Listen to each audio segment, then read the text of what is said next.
தமிழர் தந்தை சீபா ஆதித்தனார் பிறந்த நாளை அரசு விழாவாக அறிவித்ததும், டாக்டர் சிவந்தி ஆதித்தனாருக்கு திருச்செந்தூரில் மணிமண்டபம் அமைத்ததும் அதிமுக ஆட்சியில்தான் என்று அக்கட்சியின் பொதுச் செயலாளர் எடப்பாடி பழனிசாமி தெரிவித்துள்ளார். பேரையில தியாகி கப்பலோட்டிய தமிழர் வ.உ.சி.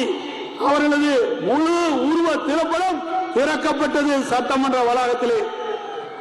சட்டப்பேரவையில முன்னாள் முதலமைச்சர் ஐயா ஓமந்திரா ராமசாமி ரெட்டியார் அவர்களது முழு உருவப்படம் திறக்கப்பட்டது. தமிழர் தந்தை ஆதித்தனார் பிறந்த நாளை அரசு விழாவாக கொண்டாட அரசாணையிட்டது. சிவந்தி ஆதித்தனார் மணிமண்டபம் திறக்கப்பட்டு பிறந்த நாளை அரசு விழாவாக கொண்டாட அரசாணை விட்டது அதிமுக அரசாங்கம். குருஷ் பெர்னாண்டஸ் அவர்களது பிறந்த நாளை அரசு விழாவாக கொண்டாட அரசாணையிட்டது அதிமுக அரசாங்கம்.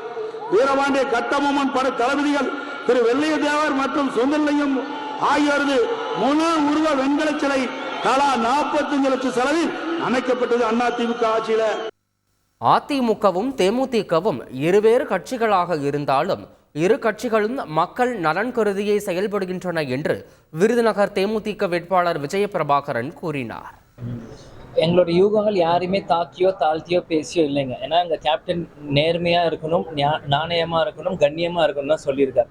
அதை நோக்கி தான் எங்கள் பயணம் இருக்கும்.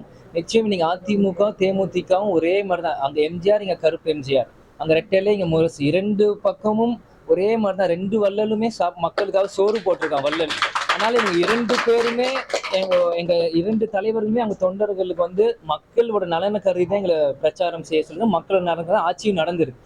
அதை நோக்கி தான் எங்க பயணம் இருக்க தவிர எங்க வியூகங்கள் மற்ற கட்சியை தாழ்த்தியோ வீழ்த்தியோ அந்த மாதிரி எங்களுக்கு எந்த வியூகம் இல்லை.